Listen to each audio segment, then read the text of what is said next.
আসসালামু আলাইকুম রহমতুল্লাহি ওবরাকাতুহ। আলহামদুলিল্লাহি ওয়াহদা ওয়াসসালাতু ওয়াসসালামু আলা মান লা নাবিয়্যা বা'দা ওয়া আলা আলিহি ওয়া সাহবিহি ওয়া মাওয়ালা। সম্মানিত মুসল্লিয়ানে কেরাম, আজকের আমাদের খুতবার সংক্ষিপ্ত বিষয়বস্তু কাইফিয়াতু মাহাব্বাতের রাসূল সাল্লাল্লাহু আলাইহি ওয়াসাল্লাম, অর্থাৎ রাসূলুল্লাহ সাল্লাল্লাহু আলাইহি ওয়াসাল্লামকে মাহাব্বাত করার, ভালোবাসার পদ্ধতি।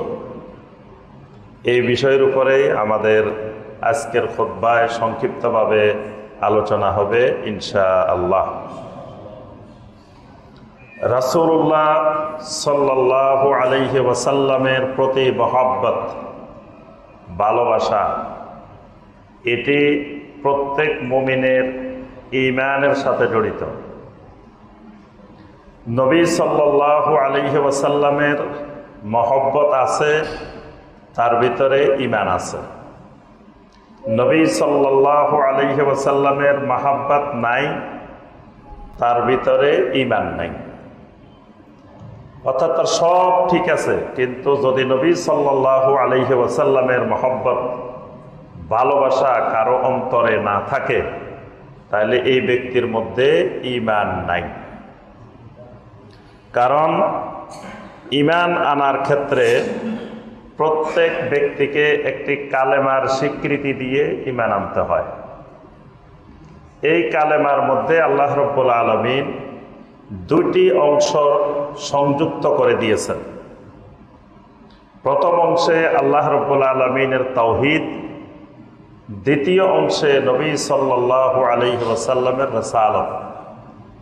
একটি কালেমা হলো কালেমাতুত তাওহীদ, আরেকটি কালেমা হলো কালেমাতুর রিসালা। আমরা যে কালেমাটা পড়ে ঈমান আনি, সবসময় যে কালেমাটা অন্তরে লালন করি, বিশ্বাস করি, সেটি হলো লা ইলাহা ইল্লাল্লাহু মুহাম্মাদুর রাসূলুল্লাহ সাল্লাল্লাহু আলাইহি ওয়াসাল্লাম। এই কালেমাটির মধ্যে দুটি পার্ট। প্রথম অংশটি লা ইলাহা ইল্লাল্লাহ, দ্বিতীয় অংশটি মুহাম্মাদুর রাসূলুল্লাহ সাল্লাল্লাহু আলাইহি ওয়াসাল্লাম। এই দুটি কালেমাকে আল্লাহ রাব্বুল আলামিন ঈমানের জন্য অপরিহার্য, বাধ্যতামূলক দুইটি কালেমাকে রব্বুল আলামিন একত্রিত করে ঈমানের জন্য ফরজ করে দিয়েছেন। কেন দুটি কালেমা রব্বুল আলামিন একত্রিত করলেন? প্রথম যে অংশটি কালেমার, সেটি হলো লা ইলাহা ইল্লাল্লাহ। এটি হলো আল্লাহ রব্বুল আলামিনের তাওহীদ, তাওহীদের কালেমা। এই কালেমার নাম কালেমাতুত তাওহীদ। অর্থাৎ এই কালেমার অর্থ হলো আল্লাহ না'বুদা ইল্লাল্লাহ। লা ইলাহা ইল্লাল্লাহ মানে আল্লাহ না'বুদা ইল্লাল্লাহ, যে আমি আল্লাহ ছাড়া আর কারো ইবাদত করব না। মৃত্যু পর্যন্ত, আল্লাহ যতদিন আমাকে বাঁচায় রাখেন, আমি একমাত্র আল্লাহর গোলামি করব, আল্লাহর গোলাম হব, আল্লাহ ছাড়া আর কারো গোলাম হব না। একমাত্র আল্লাহর ইবাদত করব, আল্লাহ ছাড়া কারো ইবাদত করব না। কারণ আল্লাহ রাব্বুল আলামিন আমাকে সৃষ্টি করেছেন একমাত্র আল্লাহর গোলামি করার জন্য, আল্লাহর ইবাদত করার জন্য। যেটা আমরা সকলে যে আয়াতটা জানি, সূরা জারিয়াতের ৫৬ নম্বর আয়াতে কারিমা, ওয়ামা খালাকতুল জিন্না ওয়াল ইনসা ইল্লা লিয়াবুদুন। এই আয়াতে কারিমা আল্লাহ রাব্বুল আলামিন জানাই দিয়েছেন, জিনকে আর মানুষকে আমি বানাইছি একমাত্র ইল্লা লিয়াবুদুন, আই লিওয়াহিদুনি বিল ইবাদাহ। জিন আর মানুষ একমাত্র আমার গোলামের মাধ্যমে আমার তাওহীদের স্বীকৃতি দিবে, তাওহীদে বিশ্বাসী হবে। তাহলে কালেমাতুত তাওহীদের দাবি হলো যে আমি আল্লাহ ছাড়া আর কারো ইবাদত করব না। তো এখন আল্লাহর ইবাদত করতে গেলে দ্বিতীয় অংশটা অপরিহার্য। দ্বিতীয় অংশ না হলে আল্লাহর গোলামি করা যাবে না। আল্লাহর গোলামি কেমনে করব? গোলামিটা কি, ইবাদতটা কি, আমার কাজটা কি, এটা যিনি শিখাবেন, এটা যিনি বুঝাই দিবেন, কিয়ামত পর্যন্ত যার তরিকায় ইবাদত করতে হবে তিনি হলেন মুহাম্মাদুর রাসূলুল্লাহ সাল্লাল্লাহু আলাইহি ওয়াসাল্লাম। আল্লাহ রাব্বুল আলামিন কিয়ামত পর্যন্ত ইবাদতের একটাই তরিকা, একটাই পদ্ধতি ঠিক করে দিলেন। মুহাম্মাদুর রাসূলুল্লাহ সাল্লাল্লাহু আলাইহি ওয়াসাল্লাম এই অংশটার অর্থ হল আল্লাহ না'বুদাল্লাহ ইল্লা বিমা শারা মুহাম্মাদুন সাল্লাল্লাহু আলাইহি ওয়াসাল্লাম। মুহাম্মদ সাল্লাল্লাহু আলাইহি ওয়াসাল্লাম যেই পদ্ধতিতে আমাকে আল্লাহর ইবাদত শিখাইছেন, এই পদ্ধতির বাহিরে আমার মৃত্যু পর্যন্ত কোনো ইবাদত করব না। দুইটা ওয়াদা করতে হয় আল্লাহর সাথে ঈমান আনতে গেলে। প্রথমে দুইটা ওয়াদা করতে হয়। একটা ওয়াদা, আমি আল্লাহ ছাড়া আর কারো ইবাদত কখনো করব না। করলে ঈমান চলে যাবে, করলে ঈমান শেষ। যদি কেউ আল্লাহ ছাড়া কারো ইবাদত করে এটা শিরিক, আল্লাহ ছাড়া কারো ইবাদত করে এটা কুফর। তাহলে শিরিক আর কুফর করলে ঈমান নাই, শেষ, এই কালেমা থেকে সরে গেছে। ঠিক কালেমার দ্বিতীয় অংশে বলতেছি যে আল্লাহর যত গোলামি করব, যত ইবাদত করব, একমাত্র মুহাম্মদুর রাসূলুল্লাহ সাল্লাল্লাহু আলাইহি ওয়াসাল্লামের তরিকার বাহিরে আমি আল্লাহর কোনো ইবাদত করব না। তাহলে যদি করি তাহলেও আমি ঈমান থেকে সরে গেলাম, তাহলেও আমি কালেমা থেকে সরে গেলাম, কালেমার উপরে নাই। তাহলে আমি বেদাত করলাম। নবী সাল্লাল্লাহু আলাইহি ওয়াসাল্লামের তরিকায় করলে এটার নাম সুন্নাত, নবী সাল্লাল্লাহু আলাইহি ওয়াসাল্লামের তরিকার বাহিরে গেলে এটার নাম বেদাত। যখন আমি বেদাত করব, কুল্লু বিদআতিন দালালাহ ওয়া কুল্লু দালালাতিন ফিন্নার, বেদাত করলে আমার পরিণতিও জাহান্নাম। তাহলে কালেমার দ্বিতীয় অংশটা যখন একজন ব্যক্তি ঈমান আনবে, তখন 8টা শর্তের সাথে তাকে ঈমান আনতে হবে। কালেমার প্রথম অংশের সাথেও 8টা শর্ত জড়িত, কালেমার দ্বিতীয় অংশের সাথেও 8টা শর্ত জড়িত। কারণ নবী সাল্লাল্লাহু আলাইহি ওয়াসাল্লামের প্রতি আমি ঈমান আনছি এটা বললেই ঈমান হবে না। এই মুহাম্মদুর রাসূলুল্লাহ সাল্লাল্লাহু আলাইহি ওয়াসাল্লামকে স্বীকৃতি দিতে হলে 8টি শর্ত সহকারে স্বীকৃতি দিতে হয়। এই 8টি শর্তের একটা শর্ত অনুপস্থিত থাকলে তাহলে এই স্বীকৃতি হবে না। এই জন্য আমরা দেখি নবী সাল্লাল্লাহু আলাইহি ওয়াসাল্লামের যুগে কত মানুষ নবী সাল্লাল্লাহু আলাইহি ওয়াসাল্লামকে সরাসরি দেখছে, তাই ইমানদার হইতে পারে না। নবী সাল্লাল্লাহু আলাইহি ওয়াসাল্লামকে ভালোবাসতে, তাও ইমানদার হইতে পারে নাই। নবী সাল্লাল্লাহু আলাইহি ওয়াসাল্লামকে লালন পালন করছেন, শত্রুর মোকাবেলায় সামনে দাঁড়াইছেন, তাও ইমানদার হইতে পারেন। নবী সাল্লাল্লাহু আলাইহি ওয়াসাল্লামের সাথে যুদ্ধে অংশগ্রহণ করছে, করি মারাও গেছে, তাও শহীদ হতে পারে নাই, জাহান্নামে গেছে। নবী সাল্লাল্লাহু আলাইহি ওয়াসাল্লামের জন্মে অনেক খুশি হয়েছে, খুশি হইয়াও জাহান্নামে গেছে। আবু লাহাব নবী সাল্লাল্লাহু আলাইহি ওয়াসাল্লামের জন্মে অনেক খুশি হয়েছে না? বাতিজার জন্মে খুশি হয়ে জান্নাতে যেতে পারে নাই, খুশি হয়ে তাব্বাত ইয়াদা আবি লাহাবি ওয়া তাব, আল্লাহ পাক আয়াত নাযিল করে বলে দিয়েছেন সে জাহান্নামে গেছে। তাইলে রাসূলের জন্মে খুশি হইয়াও ইমানদার হওয়া যায় না। তারপরে নবী সাল্লাল্লাহু আলাইহি ওয়াসাল্লামকে চাচা আবু তালেব এত আদর যত্ন করলো, এত লালন পালন করলো, এত কিছু করলো, তারপরেও সেই জান্নাতে যাইতে পারে না, ইমানদার হইতে পারে না। কেন? ওই কালেমার স্বীকৃতি দিতে হলে 8টা শর্ত লাগবে। তা আমরা আজকে শর্তের দিকে যাচ্ছি না, আমাদের মূল কথা হলো ওই 8টা শর্তের মধ্যে একটা শর্ত হলো মহব্বত। ওই 8টা শর্তের মধ্যে একটা শর্ত মহব্বত। যদি কেউ মুহাম্মদুর রাসূলুল্লাহ সাল্লাল্লাহু আলাইহি ওয়াসাল্লাম এই কালেমার স্বীকৃতি দেয় আর মুহাম্মদ সাল্লাল্লাহু আলাইহি ওয়াসাল্লামের মহব্বত না থাকে, হাজারো বা লাখো বার কালেমা পড়লেও সে ঈমানদার না।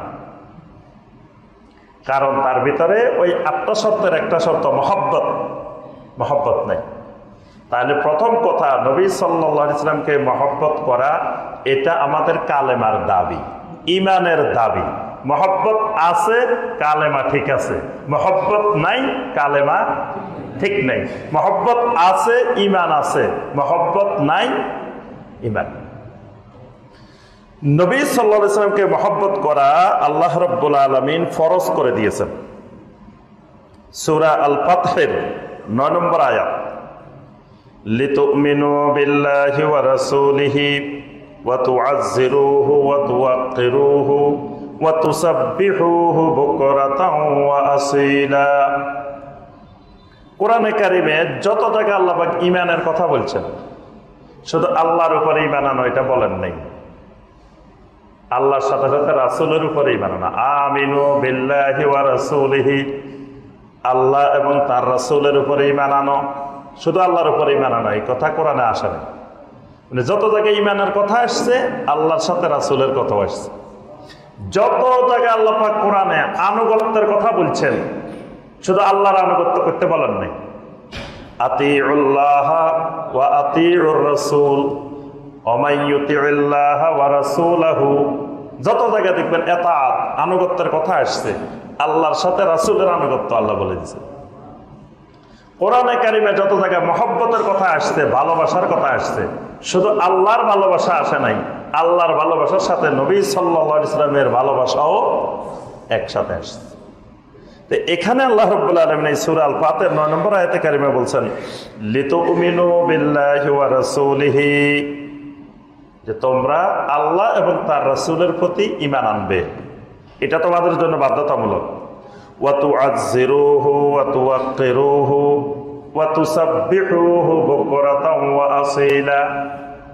এবার আল্লাহ এবং রাসূলের ঈমানের কথা বলি, আল্লাহর ব্যাপারে একটা কথা বলছেন, রাসূলের ব্যাপারে একটা কথা বলছেন, কিন্তু আল্লাহর আগে রাসূলের কথাটা বলছেন।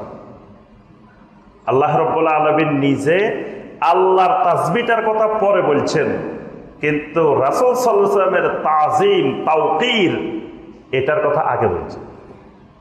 আগে বলছেন নবী আল্লাহ পাক, ওয়া তুআজ্জিরুহু ওয়া তুওয়াক্কিরুহু, আমার রাসূলকে সম্মান করবে, তাজিম করবে, আমার রাসূলকে ভালোবাসবে। ওয়া তুসাব্বিহুহু বুকরাতাও ওয়া আসীলা, সকাল সন্ধ্যায় আমি আল্লাহর তাসবিহ পাঠ করবে। তাহলে ঈমান আল্লাহ এবং রাসূলের দুইজনের, দুইজনের পরে এবার ভাগ করে দিয়েছেন আল্লাহ পাক, রাসূলকে কি করবে, আমার কি করবে। দুইজনের ঈমান আনছে, কিন্তু দুইজনের কাজ একটা না। মানে আল্লাহর তাসবিহ হবে আল্লাহর, রাসূলের তাসবিহ হবে না। গোলামি হবে আল্লাহর, ইবাদত হবে আল্লাহর, রাসূলের ইবাদত করা যাবে না। রাসূলকে কি করতে হবে? তুআজ্জিরুহু ওয়া তুওয়াক্কিরুহু, সম্মান করতে হবে, তাজিম করতে হবে, ইজলাল করতে হবে, তাজির করতে হবে, মহব্বত করতে হবে। কিন্তু রাসূলের ইবাদত করা যাবে না। ইবাদতটা হবে তুসাব্বিহুহু বুকরাতাও ওয়া আসীলা, সকাল সন্ধ্যার তাসবিহ। সকাল সন্ধ্যার তাসবিহ মানে সমস্ত ইবাদত, সকল ইবাদত হবে একমাত্র আল্লাহ। তাহলে এখানে আল্লাহ রাব্বুল আলামিন নবী সাল্লাল্লাহু আলাইহি ওয়াসাল্লামের তাজির তাওকীরকে উম্মতের উপরে, বান্দার উপরে আল্লাহ ফরজ করে দিয়েছেন। সূরা আল আরাফের 157 নম্বর আয়াত, ফাল্লাযীনা আমানু বিহি ওয়া আযযারুহু ওয়া নাসারুহু ওয়াত্তাবাউন নূরাল্লাযী উনজিলা মাআহু উলাইকা হুমুল মুফলিহুন। আল্লাহ রাব্বুল আলামিন বলেন, যে মানুষ আমানু বিহি, আমার রাসূলের উপরে ঈমান আনবে, ওয়া আযযারুহু, আমার রাসূলকে তাজিম করবে, ওয়া নাসারুহু, আমার রাসূলকে সাহায্য করবে, সহযোগিতা করবে, ওয়াত্তাবাউন নূরাল্লাযী উনজিলা মাআহু, আমার রাসূলের সাথে যে নূর নাজিল হয়েছে সেই নূরের ইত্তেবা করবে। নূর মানে কোরআন, এখানে নূর অর্থ কোরআন। রাসূলের সাথে আল্লাহ যে নূর নাজিল করেছেন এটা কোরআন। কোরআনের যারা ইত্তেবা করবে, উলাইকা হুমুল মুফলিহুন। আল্লাহ রাব্বুল আলামিন বলেন, এই মানুষগুলো সফল কাম, এই মানুষগুলো সফল মানুষ। সুবহানাল্লাহ। তাহলে এখানে আল্লাহ পাক যে কয়টা কাজ করলে সফল বলছেন, এখানে তিনটা রাসূলের শানে তিনটা কথা বলছেন। ফাল্লাযীনা আমানু বিহি ওয়া আযযারুহু ওয়া নাসারুহু। যে আমার রাসূলের প্রতি ঈমান আনবে, আমার রাসূলকে তাজির করবে, আমার রাসূলকে সাহায্য করবে, সহযোগিতা করবে। আর রাসূলের সাথে যে কোরআনটা নাজিল হয়েছে এই কোরআনের অনুসরণ করবে, ইত্তেবা করবে, তাহলে উলাইকা হুমুল মুফলিহুন। তাহলে কোরআনের ইত্তেবা করার আগে রাসূলের তাজিম, রাসূলের ঈমান। কারণ কোরআন পাইছি কার মাধ্যমে? রাসূল না হইলে তো কোরআন কেমনে পাইতাম? এটা যে কোরআন, এটা বলে দিছে কে? রাসূল বলছেন এটা কোরআন, তারপর আমরা বুঝছি এটা কোরআন। তাহলে এটা যে কোরআন, জিবরাইল তো আমাদেরকে সরাসরি বলে নাই যে এটা কোরআন। জিবরাইল বলছে কাকে? নবী সাল্লাল্লাহু আলাইহি ওয়াসাল্লামকে। নবী সাল্লাল্লাহু আলাইহি ওয়াসাল্লাম আমাদেরকে বলছেন এটা কোরআন। তাহলে কোরআনের ইত্তেবা করার আগে নবী সাল্লাল্লাহু আলাইহি ওয়াসাল্লামের তাজির, তাওকীর, নবী সাল্লাল্লাহু আলাইহি ওয়াসাল্লামকে সহযোগিতা, এটা আগে ফরজ। রাসূলের উপরে ঈমান আগে ফরজ কোরআন মানার আগে। কারণ কোরআনের ব্যাখ্যা বুঝতে হবে নবী সাল্লাল্লাহু আলাইহি ওয়াসাল্লাম থেকে। এখন কোরআনে আল্লাহ পাক বলেছেন ওয়া আকিমুস সালাত, সালাত কায়েম করো, নামাজ আদায় করো। তো সালাত কেমনে কায়েম করব? এটা শিখাই দিবেন, এটা বুঝাই দিবেন, ব্যাখ্যা করে দিবেন কে? নবী সাল্লাল্লাহু আলাইহি ওয়াসাল্লাম। তাহলে নবী সাল্লাল্লাহু আলাইহি ওয়াসাল্লামের প্রতি যদি আমার ঈমান ঠিকমতো না থাকে, তাজিম ঠিকমতো না থাকে, তাজির ঠিকমতো না থাকে, তাহলে আমি তো আবার নবী সাল্লাল্লাহু আলাইহি ওয়াসাল্লামের ব্যাখ্যা না বুঝি নিজে নিজে কোরআনের ব্যাখ্যা বোঝা শুরু করে দিব। এই কারণে আল্লাহ পাক কোরআনের ইত্তেবা করার আগে রাসূলের শানে বলছেন পাল্লাযীনা আমানু বিহি ওয়া আযযারুহু ওয়া নাসারুহু। নবী সাল্লাল্লাহু আলাইহি ওয়াসাল্লামকে কেমন ভালোবাসতে হবে, ভালোবাসাটা কেমন হবে, সেটাও আল্লাহ পাক কোরআনে কারিমে ব্যাখ্যা করে দিয়েছেন।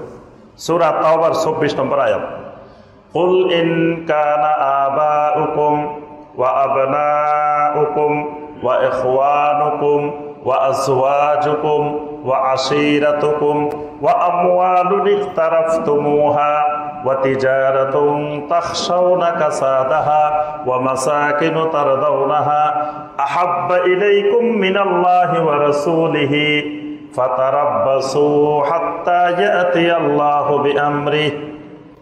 আল্লাহ রাব্বুল আলামিন বলেন, তোমাদের মা বাবা, তোমাদের ছেলে মেয়ে, তোমাদের ভাই বোন, তোমাদের স্বামী স্ত্রী, তোমাদের আত্মীয় স্বজন, তোমাদের ধন সম্পদ, তোমাদের ব্যবসা বাণিজ্য, তোমাদের বাড়িঘর, এই সব কিছুর চাইতে যদি আল্লাহ এবং রাসূলের মহব্বত বেশি না হয়, ভালোবাসা বেশি না হয়, ফাতারাব্বাসু, তাহলে অপেক্ষা করতে থাকো আল্লাহর ফয়সালা আসা পর্যন্ত। এখানে আল্লাহ বলছেন সব কিছুর চাইতে মা বাবার কথা বলছেন, ছেলে মেয়ের কথা বলছেন, ভাই বোনের কথা বলছেন, স্বামী স্ত্রীর কথা বলছেন, আত্মীয় স্বজনের কথা বলছেন, এরপর সম্পদের কথা বলছেন। অনেক সময় আল্লাহ রাসূলকে ভালোবাসতে গেলে সম্পদের ক্ষতি হতে পারে, সম্পদ উপার্জন কম হতে পারে। আল্লাহ রাসূলকে ভালোবাসতে সুদ খাইতে পারবে না, ঘুষ খাইতে পারবে না, হারাম উপার্জন করতে পারবে না, তাই সম্পদ কমে যেতে পারে না। এজন্য সম্পদের চাইতেও অনেক সময় ব্যবসা বাণিজ্য ঘাটতি হতে পারে। আল্লাহ এবং রাসূলকে ভালোবাসলে ব্যবসা কম হতে পারে, কারণ সে তো ইচ্ছা মতো ব্যবসা করতে পারবে না। হালাল জিনিস হারাম জিনিস যাচাই বাছাই করে ব্যবসা করতে হবে। এই কারণে আল্লাহ পাক ব্যবসার কথা বলছেন, ব্যবসা বাণিজ্যের চাইতেও আল্লাহ এবং রাসূলের ভালোবাসা বেশি হতে হবে। বাড়িঘরের কথাও বলছেন, যে বাড়িঘর আল্লাহ বলছে ওয়া মাসাকিনু তারদাউনা, খালি বাড়িঘর না, তোমরা সবাই চাও বাড়িঘরটা অনেক সুন্দর হোক, বিল্ডিং হোক, খুব চাকচিক্যময় তোমার একটা বাড়ি থাকুক। আল্লাহ এবং রাসূলকে ভালোবাসলে অনেক সময় তুমি ওই বাড়ি করতে পারবে না। তোমার ওই বাড়ির চাইতেও আল্লাহ এবং রাসূলের মহব্বত, ভালোবাসা বেশি হইতে হবে। আর নবী সাল্লাল্লাহু আলাইহি ওয়াসাল্লাম এটাকে ব্যাখ্যা করে আরো সুন্দর করে বলছেন, লা ইউমিনু আহাদুকুম হাত্তা আকুনা আহাব্বা ইলাইহি বিওয়ালিদিহি ওয়া ওয়ালাদিহি ওয়ান নাসি আজমাইন। লা ইউমিনু আহাদুকুম, তোমাদের কেউ ততক্ষণ ঈমানদার হতে পারবে না যতক্ষণ না আমি নবী তার কাছে তার মা বাবার চাইতে, সন্তান সন্ততির চাইতে, দুনিয়ার সমস্ত মানুষের চাইতে বেশি মহব্বতের না হব। সুবহানাল্লাহ। যতক্ষণ তোমার মা বাবার থেকে, ছেলে মেয়ের থেকে, তোমার দুনিয়ার সকল মানুষের চাইতে। এখন আমরা রাসূলের সুন্নাত পালন করতে গেলে মানুষ কি বলবো আশেপাশে, অনেকে কয় টাকনোর উপরে কাপড় পরতে করলে কয় সবাই কি করবো, সবাই দেখলে কি করবো যে টাকনোর উপরে কাপড়। এই জন্য রাসূল বলছেন দুনিয়ার সকল মানুষের চেয়ে আমি রাসূলের ভালোবাসা বেশি হতে হবে। যদি তুমি জানো এটা রাসূলের সুন্নাত, দুনিয়ার কে কি করতেছে ওইদিকে তাকানো যাবে না, তাকালে ঈমান নাই। দাড়ি রাখবো, স্ত্রী অনুমতি দিছে কি দে নাই, কে কি বলছে না বলছে, এইদিকে তাকালে ঈমান নেই। কারণ দুনিয়ার মানুষ কি বলছে, তোমার রাসূলের মহব্বত দুনিয়ার সকল মানুষের চাইতে যতক্ষণ বেশি হবে না ততক্ষণ ঈমান হবে না। আচ্ছা, এতক্ষণ তো আমরা শুনলাম ছেলে মেয়ের থেকে, তারপরে মা বাবার থেকে, দুনিয়ার মানুষের থেকে। এতটুকু রাসূলের মহব্বতের জন্য যথেষ্ট না। সহিহ আল বুখারীর হাদিস, ওমর ইবনে খাত্তাব রাদিয়াল্লাহু তাআলা আনহু এসে একদিন আল্লাহ রাসূলকে বলতেছেন, লা আনতা আহাব্বু ইলাইয়া মিন কুল্লি শাই ইল্লা মিন নাফসি। ইয়া রাসূলুল্লাহ সাল্লাল্লাহু আলাইহি ওয়াসাল্লাম, আপনাকে আমি দুনিয়ার সব জিনিসের চাইতে, সবার চাইতে বেশি মহব্বত করি, ইল্লা মিন নাফসি, কিন্তু আমার নফসের চাইতে বেশি মহব্বত করতে পারি না। সবার থেকে সবকিছুর চেয়ে বেশি ভালোবাসে, কিন্তু আমার নিজের থেকে, নিজের নফসের চাইতে বেশি তো ভালোবাসতে পারি না। কারণ যখন দেখা গেল এমন এক জায়গায় গেল যে সুন্নত আগে না আমি আগে, এই পয়সালে যখন যায় তখন আগে কই আগে আমি নিজে বাঁচি, তারপরে না সুন্নত। নিজে বাঁচলে বাপের নাম, আমাদের দেশে কয় না। এখন এই ক্ষেত্রে দেখা যায় আমার রাসূলের চাইতে তো আমার প্রতি মহব্বত বেশি। ওমর রাদিয়াল্লাহু তাআলা এসে নবী সাল্লাল্লাহু আলাইহি ওয়াসাল্লামকে বলছেন, আমি কয়েক জায়গায় দেখছি আমি আপনাকে সবকিছুর চাইতে ভালোবাসি, কিন্তু যেখানে গেলে আপনার আদর্শ, আপনার সুন্নত আর আমার মধ্যে সংঘর্ষ লাগে, সেখানে আমার প্রতি ভালোবাসা বেশি। আল্লাহ রাসূল সাল্লাল্লাহু আলাইহি ওয়াসাল্লাম ওমরের জবাবে বললেন, লা ওয়াল্লাযী নাফসি বিয়াদিহি হাত্তা আকুনা আহাব্বা ইলাইকা মিন নাফসিক। ওমর, আল্লাহর কসম করে বলছি যে আল্লাহর হাতে আমার প্রাণ, কোন ব্যক্তি যতক্ষণ পর্যন্ত তার নিজের নফসের চাইতে আমি রাসূলকে বেশি মহব্বত না করবে, এতক্ষণ ঈমানদার হতে পারবে না। রাসূলের সুন্নাত, রাসূলের আদর্শ যদি আমার নিজের নফসের সাথে বিপরীত হয়, মিলাইতে পারতেছি না, কোনটাকে অগ্রাধিকার দিব? ইস্তিসকার সালাত হয় না? ইস্তিসকার সালাত, ইস্তিসকার সালাত কি? সুন্নতে মুআক্কাদা। ইস্তিসকার সালাত আদায় করা সুন্নতে মুআক্কাদা।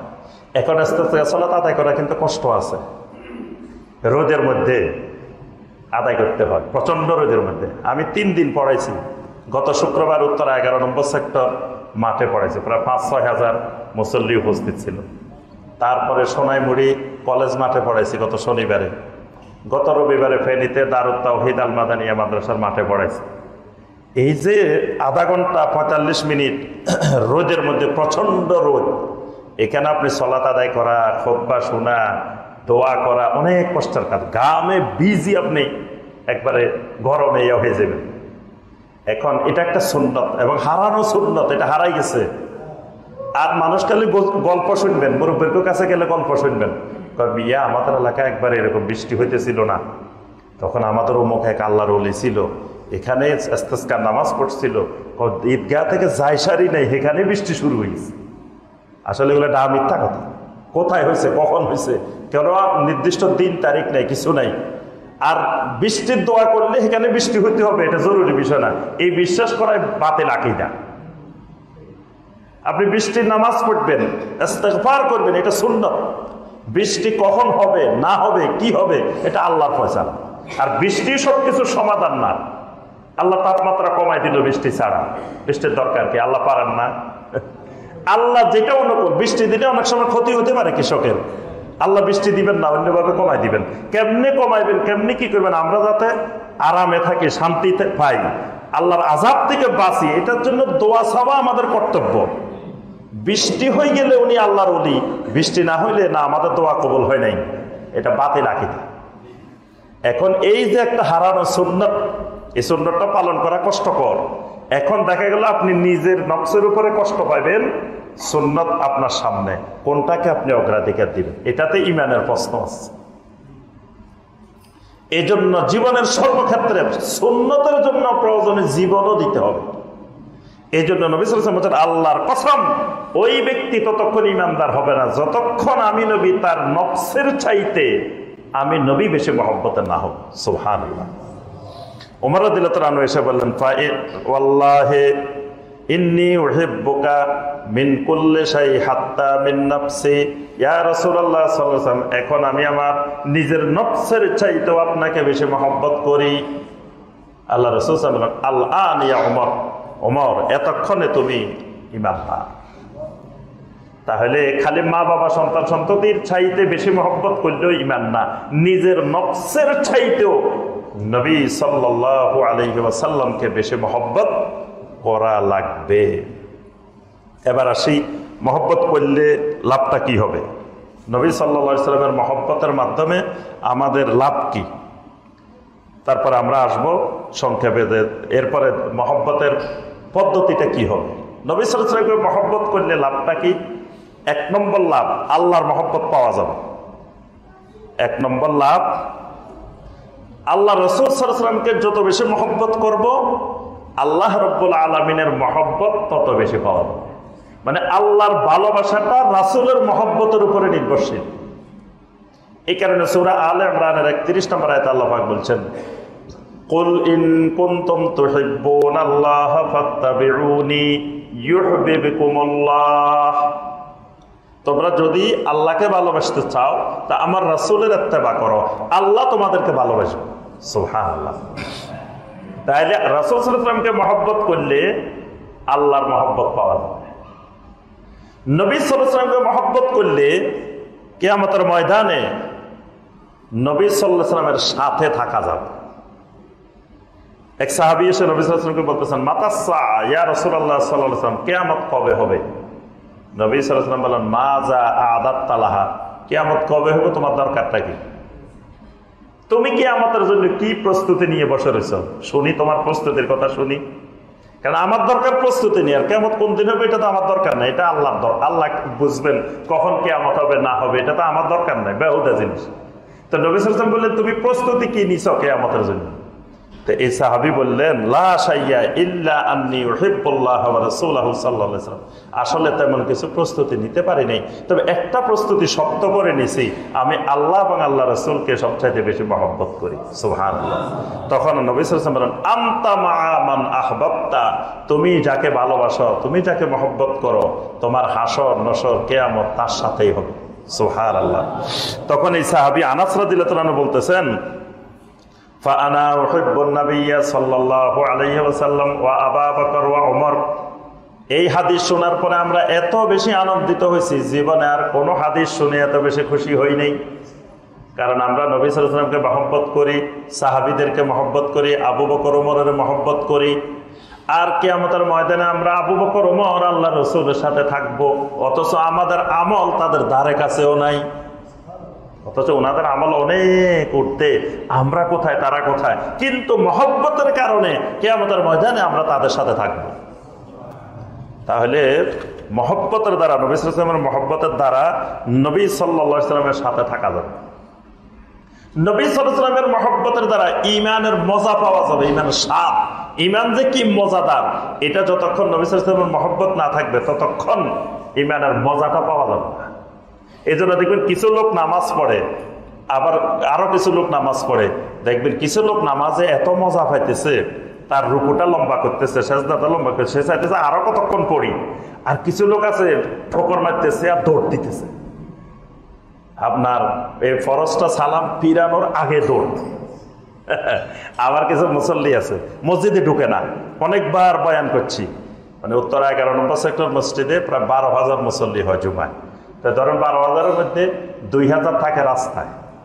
তো অনেকবার বলছি যে রাস্তা নামাজ পড়লে নামাজ হবে না, মসজিদে জায়গা খালি রাখে, আপনি 4 তলায় উপরে জায়গা খালি রেখে যদি রাস্তা নামাজ পড়েন নামাজ হবে না। কারণ আপনি যখন মসজিদে জায়গা নাই তারপরে না বাইরে পড়বেন, মসজিদে জায়গা খালি তাও বাইরে দাঁড়িয়ে থাকে। কেন দাঁড়িয়ে থাকে? উপরের থেকে নামতে অনেক সময় লাগে, কষ্ট হয়, এখান থেকে খালি সালামটা ফিরানোর আগে দিবে দৌড়। তাহলে বোঝা গেল কিছু মানুষ সলাতে মজা পাচ্ছে, কিছু মানুষ সলাতে মজা পাচ্ছে না। যারা মজা পাচ্ছে না তাদের ইমানে যে কি মজাদার, কি স্বাদ। নবী সাল্লাল্লাহু আলাইহি ওয়াসাল্লাম বলেন, আরেহনা বিসসালাহ, বেলাল আমাকে সালাত দিয়ে প্রশান্ত করো, প্রশান্ত করো। মানে সালাতে দাঁড়াইলে নবী সাল্লাল্লাহু আলাইহি ওয়াসাল্লাম সবচেয়ে বেশি মজা পাইতেন। কিসের কারণে? ইমানের কারণে। এটা ইমানের স্বাদ, ইমানের মজা। তো ইমানের স্বাদ পাওয়ার জন্য নবী সাল্লাল্লাহু আলাইহি ওয়াসাল্লাম বলছেন, তিনটা গুণ যার কাছে থাকবে সেই ইমানের মজা পাবে। এক নম্বরটা হলো যার কাছে আল্লাহ এবং রাসূল দুনিয়ার সব কিছুর চাইতে বেশি মহব্বতের হবে। এই মহব্বত যতক্ষণ হবে না ততক্ষণ ইমানের মজা, ইমানের স্বাদ পাওয়া যাবে না। এরপরে আপনার আরো অনেক মহব্বতের উপকারিতা আছে। এবার আমরা ওইদিকে আর বিস্তারিত যাচ্ছি না। এবার আসেন নবী সাল্লাল্লাহু আলাইহি ওয়াসাল্লামকে মহব্বত কেমনে করব, মহব্বতের পদ্ধতিটা কি, কোন পদ্ধতিতে মহব্বত করা যাবে, কোন পদ্ধতিতে মহব্বত করা যাবে না। মহব্বতের নীতিমালা আছে, মহব্বতের মাপকাঠি আছে। মহব্বত যেমনি ইচ্ছা তেমনি মহব্বত করা, নিজের খুশি মতো মহব্বত করা যাবে না। কারণ মহব্বতটা ঈমান, মহব্বতটা ইবাদত। এটা নিজের ইচ্ছা মতো করা যায় না। আমার মনে চাইছে আমি রাসূলের মহব্বতে এটা করলাম, এটা করলাম, এটা করলাম, করা যাবে না। এটার মাপকাঠি আছে। আচ্ছা, আমি ধরুন নামাজ পড়তেছি, তো জুমার নামাজের শেষ বৈঠকে বসলাম। বসার পরে আমি আত্তাহিয়াতু পড়তেছি। আত্তাহিয়াতু পড়ার সময় দেখলাম আত্তাহিয়াতু লিল্লাহি ওয়াস সালাওয়াতু ওয়াত তাইয়্যিবাত। এরপরে কি? আসসালামু আলাইকা আইয়ুহান নাবিয়্যু ওয়া রাহমাতুল্লাহি ওয়া বারাকাতুহু। এখন দেখতেছি আমার নবীকে আমি সালাম দিতেছি। ওরে আল্লাহ, আমার তখন মনে পড়লো, আরে আমার তো মহব্বত নাই, মহব্বত শেষ। কারণ আমার নবীরে সালাম দিতেছি, বসে বসে সালাম দিতেছি, কত বড় বেয়াদবি হতেছে না? আমি কি করলাম? এই সালাম দেওয়ার সময় লাফ মারি দাঁড়াই গেছি। এখন আপনারা জিজ্ঞেস করলেন, খতিব সাহেব আপনি এই কাজ করলেন কেন? কেন বৈঠকের মধ্যে আপনি দাঁড়াই গেলেন? আমি বললাম, মিয়া, যিনি না হলে জুমার নামাজ পাইতেন না, যার কারণে জুমার নামাজ পাইছেন, সে রাসূলের সালাম দিব আর আমি বসে বসে দিব, এত বড় বেয়াদবি করবো? আমি এই জন্য দাঁড়াই সালাম দিছি। কি এটা রাসূলের মহব্বত হয়েছে না? আমি দাঁড়াইলাম কেন? রাসূলের মহব্বতে তো দাঁড়াইছি। আমি কি বেহুদা দাঁড়াইছি নাকি? সালাম দেওয়ার জন্য দাঁড়াইছি। আর আপনি যদি কোন আপনার নামাজ হয় নাই, কি আমার নামাজ হবে? নামাজ হইব? বাতিল নামাজ। আমার নামাজও বাতিল, আপনাদের সবাই নামাজও বাতিল। তো রাসূলের মহব্বত করতে যাবে বলে আবার নামাজ বাতিল হয় কেমনে? রাসূল না হলে নামাজ পেতাম নাকি? এগুলো হলো কিছু আবেগী, মানে জাহেল মানুষের কথাবার্তা। এটার নাম মহব্বত না, এটা মহব্বতের শানে বেয়াদবি। এই জাতীয় মহব্বত নিষেধ, আল্লাহ রাসূল সাল্লাল্লাহু আলাইহি ওয়াসাল্লাম নিষেধ করে গেছেন, কড়া ভাষায় নিষেধ করছেন। এসব আবেগী মহব্বত, মহব্বতের মাপকাঠি দিয়ে গেছেন। সাহাবায়ে কেরাম নবী সাল্লাল্লাহু আলাইহি ওয়াসাল্লামকে কেমনে ভালোবাসতে হবে, মহব্বত করতে হবে, এটার 100 নমুনা সাহাবায়ে কেরাম।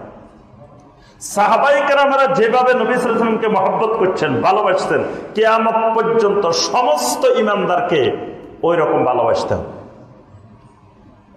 ওই ভালোবাসার বাহিরে নতুন ভাবে নবী সাল্লাল্লাহু আলাইহি ওয়াসাল্লামকে ভালোবাসার কোন পদ্ধতি আবিষ্কার করলে এই লোক নবী সাল্লাল্লাহু আলাইহি ওয়াসাল্লামের সুপারিশও পাবে না, নবী সাল্লাল্লাহু আলাইহি ওয়াসাল্লামের সাথে দেখাও হবে না, নবী সাল্লাল্লাহু আলাইহি ওয়াসাল্লামের আশা খাওয়া তো দূরের কথা, জান্নাতের ধারে কাছে যেতে পারবে না। নিজের ইচ্ছা মতো মহব্বত করলে, ইচ্ছা মতো মহব্বত করলে ঈমানও যাবে, আমলও যাবে, আমও যাবে, সালাও যাবে, সব যাবে। কিন্তু বাংলাদেশে আমরা দেখি নিজের ইচ্ছা মতো মহব্বত করে, যেমনি মনে চাইছে মহব্বতের নতুন নতুন পদ্ধতি বানায়, নতুন নতুন তরিকা বানায় আল্লাহ রাসূলকে ভালোবাসার নামে। তো নবী সাল্লাল্লাহু আলাইহি ওয়াসাল্লামকে মহব্বত করতে হবে কেমনে? 1 নম্বর মহব্বতের পদ্ধতি ইত্তেবাউস সুন্নাহ, নবী সাল্লাল্লাহু আলাইহি ওয়াসাল্লামের সুন্নতের অনুসরণ। নবী সাল্লাল্লাহু আলাইহি ওয়াসাল্লামের সুন্নতের বাহিরে জিন্দেগি যাপন করা যাবে না। আমার পুরা জিন্দেগিটাকে নবী সাল্লাল্লাহু আলাইহি ওয়াসাল্লামের সুন্নতের আওতায় নিয়ে আসতে হবে। কোরআনে কারিমে আল্লাহ পাক অসংখ্য আয়াতে বলছেন, সূরা আল ইমরানের 31 যেটা বললাম, কুল ইন কুনতুম তুহিব্বুনাল্লাহ ফাত্তাবিউনি। সূরা আল আরাফের 158, ওয়াত্তাবিউহু লাআল্লাকুম তাহতাদুন। আমার নবীর ইত্তেবা করো, তাহলেই হেদায়েত পাইবা। তারপরে সূরা আল হাসরের 7 নম্বর আয়াত, ওয়ামা আতাকুমুর রাসূলু ফাখুযুহু ওয়ামা নাহাকুম আনহু ফান্তাহু। আমার রাসূল তোমাদেরকে যা করতে বলেন করো, যা ছাড়তে বলেন ছাড়ো। তাহলে আমি রাসূল সাল্লাল্লাহু আলাইহি ওয়াসাল্লামকে মহব্বত করতে হলে আমার ব্যক্তি জীবনে পারিবারিক জীবনে, সামাজিক জীবনে, অর্থনৈতিক জীবনে, রাজনৈতিক জীবনে, আন্তর্জাতিক জীবনে পুরা জিন্দিগিটা নবী সাল্লাল্লাহু আলাইহি ওয়াসাল্লামের সুন্নতের আওতায় নিয়ে আসতে হবে। এটার নাম নবী সাল্লাল্লাহু আলাইহি ওয়াসাল্লামের মহব্বত, এটার নাম রাসূল সাল্লাল্লাহু আলাইহি ওয়াসাল্লামের ভালোবাসা। জীবনের একটা দিকও রাসূলের সুন্নতের বাহিরে রাখা যাবে না। খালি নামাজের মধ্যে সুন্নত, টাকা পয়সার লেনদেন করার সময় আর সুন্নত দেখা নাই, টাকা নিতে পারলে আর খবর নাই। তো সেখানে রাসূলের সুন্নত নাই, এখানে সুন্নত আছে। এই জন্য অর্থনৈতিক জীবন, সামাজিক জীবন, সর্বক্ষেত্রে সামাজিক জীবনে রাসূলের সুন্নত নাই। আল্লাহ রাসূল বলছেন, তুমি পেট ভরি খাইছো, তোমার প্রতিবেশী না খাই রয়েছে, তোমার প্রতিবেশী ক্ষুধার্ত, তুমি খবর নাও নাই। ওয়াল্লাহি লা ইউমিনু, ওয়াল্লাহি লা, আল্লাহর কসম তুমি ঈমানদার না। তো এখানে রাসূলের সুন্নত নাই। তাহলে জীবনের সর্বক্ষেত্রে পুরা জিন্দেগিটাকে নবী সাল্লাল্লাহু আলাইহি ওয়াসাল্লামের সুন্নতের আওতায় আনা, এটার নাম নবী সাল্লাল্লাহু আলাইহি ওয়াসাল্লামের মাহাব্বা। নবী সাল্লাল্লাহু আলাইহি ওয়াসাল্লামকে ভালোবাসার এক নম্বর পদ্ধতি এটা। যার ভিতরে যত বেশি সুন্নত আছে তিনি তত বেশি নবী সাল্লাল্লাহু আলাইহি ওয়াসাল্লামকে মহব্বত করেন। কারণ নবী সাল্লাল্লাহু আলাইহি ওয়াসাল্লামকে মহব্বত না করলে সুন্নতি জিন্দেগি গড়া যায় না। আপনি দেখবেন যত বেশি আপনার মধ্যে মহব্বত তৈরি হবে তত আপনি সুন্নতের প্রতি অনুসারী হবেন, সুন্নতের অনুসারী হবেন।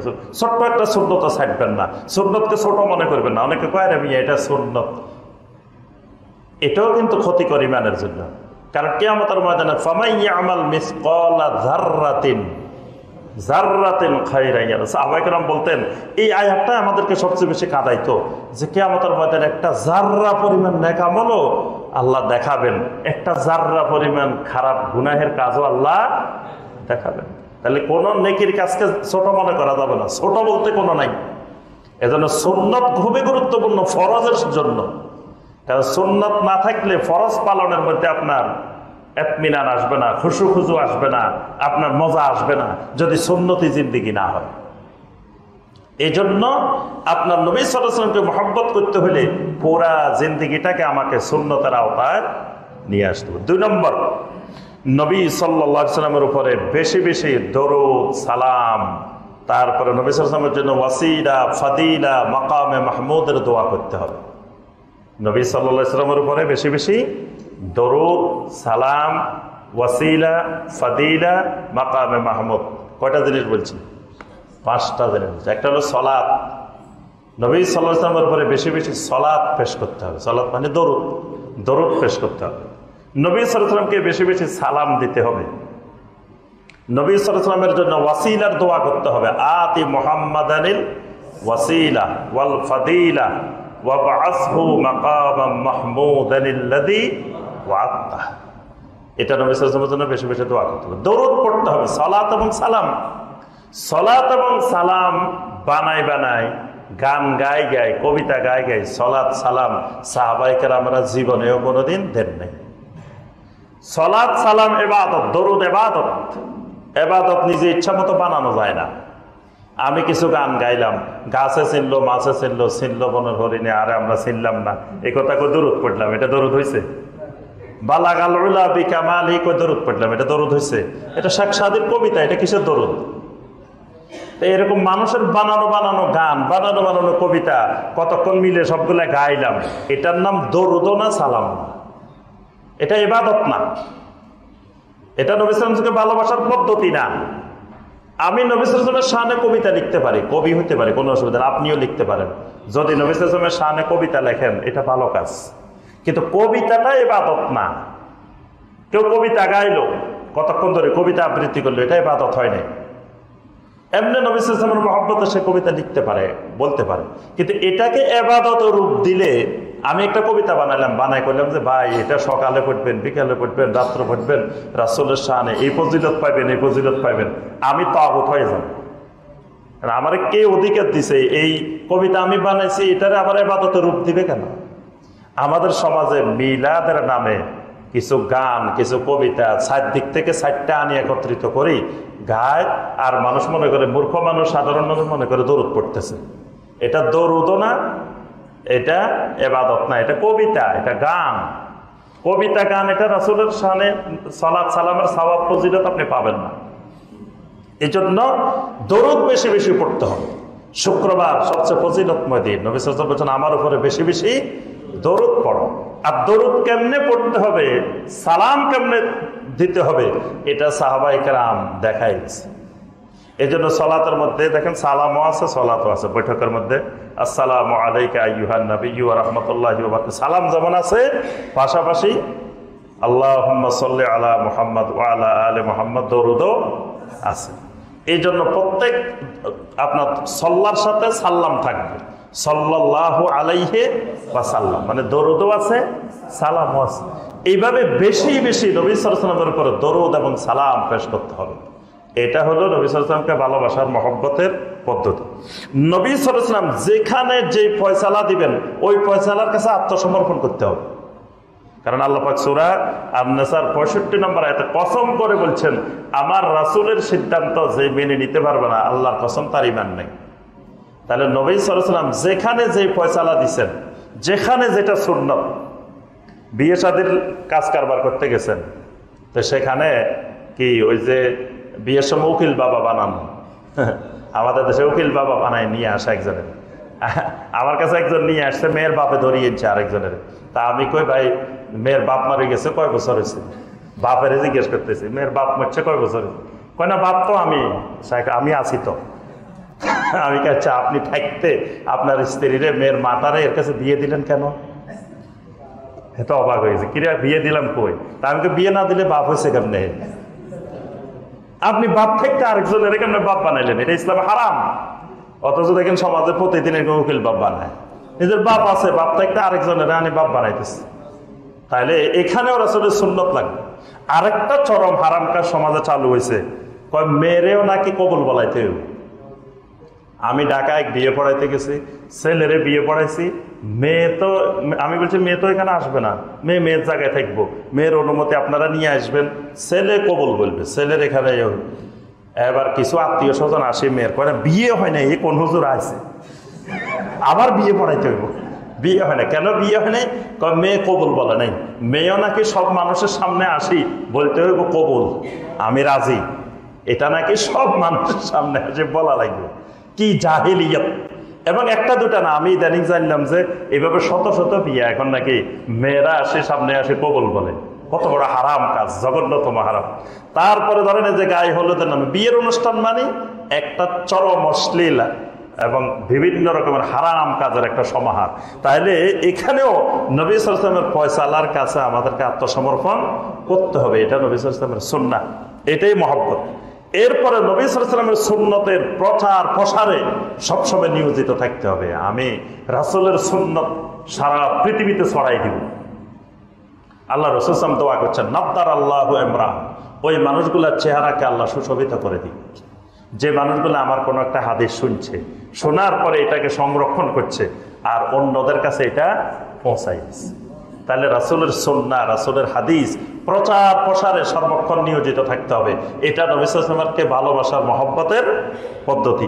নবী সাল্লাল্লাহু আলাইহি ওয়াসাল্লামের সাহাবীদেরকে ভালোবাসতে হবে। নবী সাল্লাল্লাহু আলাইহি ওয়াসাল্লামের সাহাবীদেরকে ভালোবাসা, রাসূলকে ভালোবাসা। নবী সাল্লাল্লাহু আলাইহি ওয়াসাল্লাম খবরদার, লা তাসুব্বু আসহাবি, আমার একজন সাহাবীকেও গালি দিবা না। কেউ যদি মুআবিয়া রাদিয়াল্লাহু তাআলা আনহুর শানে গালি দেয়, তারও ঈমান থাকবে না। আল্লাহ রাসূল স্পষ্ট বলেছেন, খবরদার, কারণ তোমরা যদি উহুদ পাহাড় পরিমাণ আল্লাহর রাস্তায় দান করো, আমার সাহাবীরা এক মুঠ, মানে এক মুঠ এটা দান করছে, এটা সমানও তোমাদের হবে না। তাহলে সেই সাহাবায়ে কেরামকে মহব্বত করা রাসূলকে ভালোবাসার পদ্ধতি, রাসূলকে ভালোবাসার মাধ্যম। নবী সাল্লাল্লাহু আলাইহি ওয়াসাল্লামের স্ত্রীদেরকে মহব্বত করতে হবে। তারা আমাদের মা। আল্লাহ পাক কিয়ামত পর্যন্ত সকল মুমিনের মা বানায় দিয়েছেন, তাদেরকে ভালোবাসতে হবে। নবী সাল্লাল্লাহু আলাইহি ওয়াসাল্লামের আহলে বায়তকে ভালোবাসতে হবে। নবী সাল্লাল্লাহু আলাইহি ওয়াসাল্লামের আহলে বায়ত যারা, আহলে বায়তের সীমানা আছে কারা কারা, এদেরকে ভালোবাসতে হবে। কিন্তু এই সকল ভালোবাসার ক্ষেত্রে খেয়াল রাখতে হবে, ভালোবাসার অতিরঞ্জন করা যাবে না। ভালোবাসার ক্ষেত্রে অতিরঞ্জন করা যাবে না। নবী সাল্লাল্লাহু আলাইহি ওয়াসাল্লামের মহব্বতের ক্ষেত্রে অতিরঞ্জন করলে শিরকে পরিণত হবে, অতিরঞ্জন করলে বেদাতে পরিণত হবে। এই জন্য নবী সাল্লাল্লাহু আলাইহি ওয়াসাল্লাম লা তুতরুনি কামা আতরাতিন নাসারা ইবনে মারিয়াম, খবরদার আমার উম্মত, আমার ভালোবাসার ব্যাপারে সীমা লঙ্ঘন করবা না, অতিরঞ্জন করবা না। যেমনি ভাবে খ্রিস্টানেরা ঈসা ইবনে মারিয়ামকে ভালোবাসতে বাসতে অতিরঞ্জন করে ফেলেছে। ঈসা ইবনে মারিয়ামকে ভালোবাসতে বাসতে বাসতে বাসতে কোন পর্যায়ে নিয়ে যাবো? লাস্টে কয় না, উনি তো আল্লাহর ছেলে। মানে এমন ভালোবাসা বাঁচছে, স্ত্রীরা মহব্বত করতে করতে করতে শেষ কয় না তো আমার আম্মা, এরকম ভালোবাসি ফেলছে। আম্মা যদি বানাই ফেলায় তাহলে কি হবে? জেহারের কাফারা দেওয়া লাগবে। আল্লাহ এত ভালোবাসতে বলেন নাই, মায়ের পর্যায়ে নিয়ে যেতে। স্ত্রীর ভালোবাসার একটা পর্যায়ে আছে, আপনি এত ভালোবাসতে দেখে মায়ের পর্যায়ে নিয়ে গেছেন। এখন ঈসা ইবনে মারিয়ামকে খ্রিস্টানরা মহব্বত করতে করতে করতে করতে লাস্টে কয় না আর তো কোনো পজিশন পাইতেছি না, তাহলে উনি আল্লাহ ছেলে ইবনুল্লাহ। নবী সাল্লাল্লাহু আলাইহি ওয়াসাল্লামের ভালোবাসায় অতিরঞ্জন করতে করতে কিছু মানুষ কয় না নবী সাল্লাল্লাহু আলাইহি ওয়াসাল্লাম বাসার না, নবী সাল্লাল্লাহু আলাইহি ওয়াসাল্লাম তো নূরের তৈরি। এই জায়গায় পৌঁছে গেছে। নবী সাল্লাল্লাহু আলাইহি ওয়াসাল্লাম নূর, কিন্তু নূরের তৈরি নন। যদি নূরের তৈরি হতো আল্লাহ পাক কতবার বলতেন, নবী সাল্লাল্লাহু আলাইহি ওয়াসাল্লাম কতবার বলতেন, সাহাবীরা বলতেন। যে কথা কোরআনে কারিমে সরাসরি বলা হয় নাই, নবী সাল্লাল্লাহু আলাইহি ওয়াসাল্লাম কোন হাদিসে বলা হয় নাই, নূর বলা হয়েছে, নূরের তৈরি বলা হয় নাই। নূরের জিনিস, নূরের তৈরি। ফেরেশতাদের ব্যাপারে স্পষ্ট অসংখ্য হাদিস আসছে, ফেরেশতাদেরকে আল্লাহ নূর দিয়ে বানিয়েছেন। তো নবী সাল্লাল্লাহু আলাইহি ওয়াসাল্লামকে যদি নূর দিয়ে বানাতেন, এটা বলতে আল্লাহর অসুবিধা কি? আল্লাহর কাছে কি শরম লাগছে যে এই কথাটা কইতে? আল্লাহ পাক এটা স্পষ্ট করে নাযিল করে দিতেন যে আমার নবীকে আমি নূর দিয়ে বানাইছি। এই কথা আল্লাহ বলতে পারতেন না, একটা আয়াত বলতে পারতেন না। আল্লাহ রাব্বুল আলামিন যে জিনিস বলেন নাই, নবী সাল্লাল্লাহু আলাইহি ওয়াসাল্লাম যে জিনিস বলেন নাই, সেটাকে অনেকে ভালোবাসার অতিরঞ্জন করে নবী সাল্লাল্লাহু আলাইহি ওয়াসাল্লামকে নূরের তৈরি বানাইছে। কেউ কেউ অতিরঞ্জন করতে করতে আল্লাহ যেমন সব জায়গায় হাজির নাজির, আল্লাহ রাসূলও সব জায়গায় হাজির নাজির। মানে অতিরঞ্জন করতে করতে মহব্বতের শিরকের পর্যায়ে পৌঁছে গেছে। তারপরে কেউ কেউ কয় আল্লাহ যেমন আলেমুল গায়েব, গায়েব সব জানেন, আল্লাহ রাসূলও সব গায়েব জানেন, আলেমুল গায়েব। কেউ কেউ আবার কয় না ক্ষমতা আল্লাহ রাসূলকে তো মারা যান নাই, আল্লাহ রাসূল একবার দুনিয়াতে যেমন জীবিত সশরীরে এখনো সেরকম জীবিত। এবং আমাদের দেশে দেখবেন অনেকে জানাজায়ও আল্লাহ রাসূল চলে আসে, বাংলাদেশে অনেক পীরের জানাজায় আল্লাহ রাসূল চলে আসে, কিন্তু আল্লাহ রাসূলের সামনে কত বড় বেয়াদবি করছে, আল্লাহ রাসূলকে ইমামতি করতে দেয়। এটা আল্লাহ রাসূলের সামনে চরম বেয়াদবি। নবী সাল্লাল্লাহু আলাইহি ওয়াসাল্লাম যেখানে আসবেন সেখানে কারো ইমামতি থাকবে না, তিনি ইমামুল মুত্তাকিন, ইমামুল মুরসালিন। আল্লাহ রাসূল কাছে মুসা আলাইহিস সালামের ইমামতি করেছেন, ইব্রাহিম আলাইহিস সালামের ইমামতি করেছেন, মেরাজের সময় ইমামতি করছে কে? এখানে বাংলাদেশে আসছে আল্লাহ রাসূল একটা কষ্ট করে জানাজা নামাজে, তো সেখানে ইমামতি করবে কে? আল্লাহ রাসূলকে ইমামতি করতে না দিয়ে তারা ইমামতি করছে। আবার আমাদের হুজুরের জানাজা আল্লাহ রাসূল আসছে, তো রাসূল আসতে বাধা কথা, রাসূলের সামনে এত চরম বেয়াদবি মুস্তাক, এটা তো মুস্তাক রাসূলের আলাদা। তারপরে কেউ কেউ নবী সাল্লাল্লাহু আলাইহি ওয়াসাল্লামকে মহব্বত করতে করতে এত অতিরঞ্জন করে ফেলেছে যে আল্লাহ রাব্বুল আলামিনের কাছাকাছি নিয়ে গেছে। এবং নবী সাল্লাল্লাহু আলাইহি ওয়াসাল্লামের কাছে দোয়া করা, নবী সাল্লাল্লাহু আলাইহি ওয়াসাল্লামের কাছে চাওয়া, এটাকে অনেকে জায়েজ বানিয়ে ফেলছে। নবী সাল্লাল্লাহু আলাইহি ওয়াসাল্লামের ক্ষেত্রে এরকম অসংখ্য শিরকি আকীদা, শিরকি কাজ দরদ করতেছে, হঠাৎ করে দাঁড়ায় গেছে। কি ব্যাপার হয় দাঁড়ায় গেছেন? আল্লাহ রাসূল আসছে, দেখলো কে? আচ্ছা দেখেন না ভালো, আল্লাহ রাসূল আসছে, আল্লাহ রাসূল যতক্ষণ যাবেন না ততক্ষণ তো বসতে পারবেন। আপনি আবার বসে গেলেন কোনো কতক্ষণ পরে, এটা কোন ধরনের বন্ডামি, কোন ধরনের? যদি আল্লাহ রাসূল আসেন ঠিক আছে, যতক্ষণ আল্লাহ রাসূল বিদায় দিবেন না আপনাদের থেকে ততক্ষণ কি বসতে পারবেন? ততক্ষণ আপনি দাঁড়ায় থাকবেন। এখন আসতে যে দেখলো কে, যাইলে যে দেখলো কে, বুঝতে না কতক্ষণ দাঁড়ায় আবার বসে গেছে। নবী সাল্লাল্লাহু আলাইহি ওয়াসাল্লামের এটার নাম রাসূল সাল্লাল্লাহু আলাইহি ওয়াসাল্লামের মহব্বত নয়, এটা নবী সাল্লাল্লাহু আলাইহি ওয়াসাল্লামের মহব্বতের নামে নিজেদের বানানো কিছু জিনিস। এই জিনিসের ব্যাপারে নবী সাল্লাল্লাহু আলাইহি ওয়াসাল্লাম সতর্ক করছেন, লা তুতরুনি, আযান দেওয়ার আগে মাইকে আসসালাতু ওয়াসসালামু আলাইকা ইয়া রাসূলুল্লাহ, মনে হয় এটা তো রাসূলের মহব্বত, অসুবিধা কি? কিন্তু নবী সাল্লাল্লাহু আলাইহি ওয়াসাল্লামের মহব্বত আমার আপনার চেয়ে লক্ষ কোটি গুণ বেশি করছে বেলাল রাদিয়াল্লাহু তাআলা। তিনি জীবনে এতবার আযান দিয়েছেন, আবু মাহযুরা রাদিয়াল্লাহু তাআলা এতবার আযান দিয়েছেন, কখনো আযানের আগে বলেন নাই আসসালাতু ওয়াসসালামু আলাইকা ইয়া রাসূলুল্লাহ। বরং নবী সাল্লাল্লাহু আলাইহি ওয়াসাল্লাম নির্দেশ দিয়েছেন আযান যখন শেষ হবে সুম্মা সাল্লু আলাইয়া, সালাত আযানটা শেষ হলে মাত্র আমার উপরে দরুদ পড়ো, আযান শেষ হওয়ার পরে দরুদ পড়ো। এখন আপনি বলেন না কারো সিদ্ধা সিদ্ধি খেলা মোল্লা সিদ্ধা না, আল্লাহ রাসূল না হলে তুমি আযান পাইতা, সে রাসূলের উপরে সালাম দিছি। এইগুলো হলো আবেগী কথাবার্তা, দিক বিরোধী কথাবার্তা, জাহালতপূর্ণ কথাবার্তা।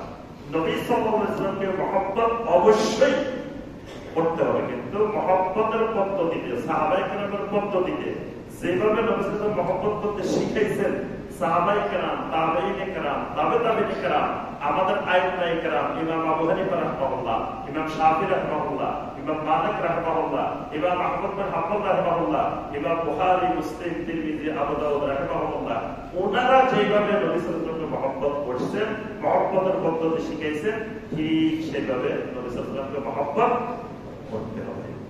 সর্বশেষ আমরা আরেকটা হাদিস বলে শেষ করছি।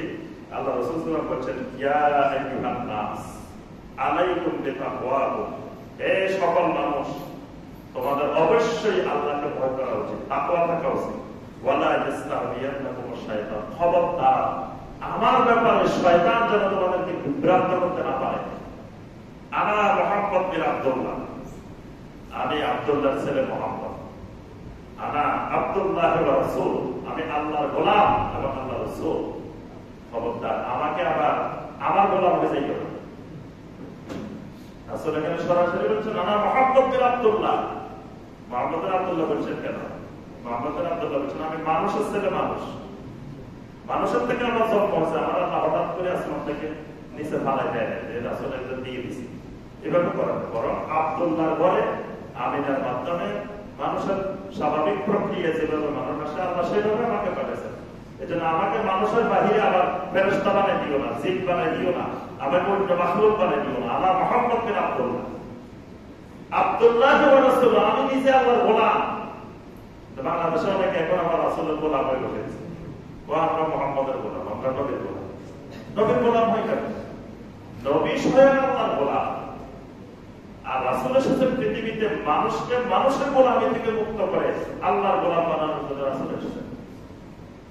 এই জন্য রাসূল স্পষ্ট করতেছেন আব্দুল্লাহ ওয়া রাসূল, আমি আল্লাহর গোলাম এবং আল্লাহর রাসূল। ওয়াল্লাহি মা উহিব্বু আন তারফাউনি ফাওকা মানজিলাতি আল্লাতি আ'তানি আল্লাহু আযজা ওয়া জাল্লা। আল্লাহ আমাকে যে মর্যাদা দিয়েছেন, এর থেকে আমার মর্যাদা বাড়ানো, অতিরঞ্জন করা আল্লাহর পছন্দ, আমি নবীর পছন্দ করি না। এখন আমরা মনে করি রাসূলের মর্যাদা বাড়াই দিলে মনে রাসূল খুশি, ভাবটাই এরকম যে রাসূলের মর্যাদা যত বাড়াইতে পারি মনে রাসূল খুশি।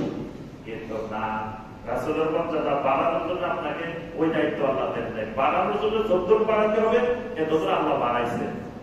আল্লাহ রাসূল বলে গেছেন ওই মর্যাদার উপরে যদি আপনি রাসূল সাল্লাল্লাহু আলাইহি ওয়াসাল্লামকে নিয়ে যান, এটা আল্লাহ রাসূল পছন্দ করেন না।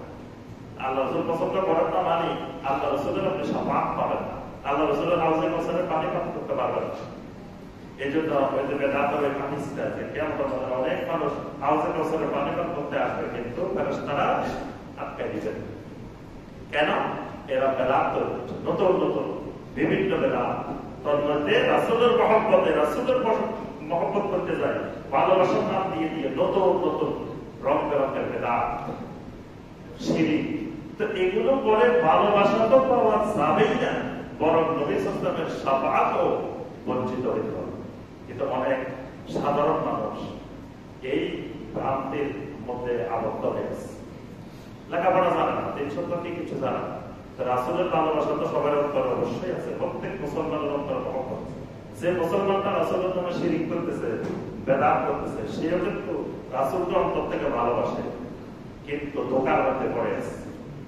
সে এমন একটা জায়গায় ধোঁকার মধ্যে পড়ে গেছে যে ধোঁকার মধ্যে হে মনে করতেছে রাসূলকে ভালোবাসতেছে, রাসূলের ভালোবাসা সব করতেছে, কিন্তু এলেম না থাকার কারণে, না জানার কারণে কিছু মানুষের খপ্পরে, ব্যবসায়িক খপ্পরে পড়ে গেছে, ধর্ম ব্যবসায়িক খপ্পরে পড়ে গেছে।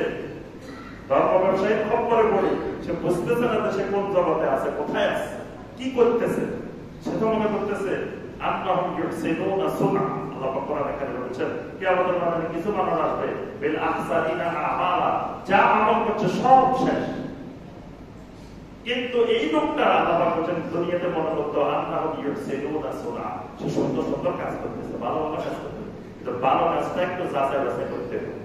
এজন্য সম্মানিত ভাই বোনেরা, ধর্ম ব্যবসায়ী খপ্পরে পড়ি, ধর্ম ব্যবসায়ী মুতাআসসিব হয়ে অত আনুগত্য করে আপনার ঈমান, আমল, দিন থেকে বরবাদ করে।